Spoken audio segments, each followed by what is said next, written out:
14-15 বছরেই যদি তোমরা 16 বছরে যদি তোমরা এত নষ্ট হয়ে যাও যে এক ওয়াক্ত নামাজ পড়তে মন চায় না, আহা বাবা, তো বাকি জীবন কেমনে পার করবা? 18 বছর বয়সে যদি এত হাজার নারী দেখে ফেলো, তো বাকি জীবন কি দেখবা? বিবাহিত স্ত্রী দেখে তার মজা পাইতা না। সত্য কথা বললাম, খোলামেলা বললাম। বয়স্ক বাবা না থাকলে আরো বলতাম।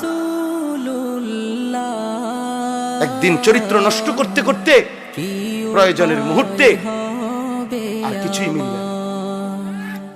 এর দূরে বললাম, বিবেক থাকলে ভাইবে।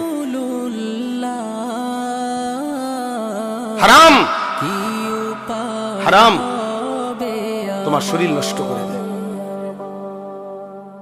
আল্লাহ তাআলা প্রত্যেকের জন্য ভালোবাসার এক প্রিয়তম স্ত্রী আল্লাহ তাআলা রেখেছেন। আল্লাহ তাআলা রেখেছেন হালাল স্ত্রীর পবিত্র চাহনি, তার মধ্যে বরকত আছে, ভালোবাসা আছে, তার ভিতরে ইবাদত আছে।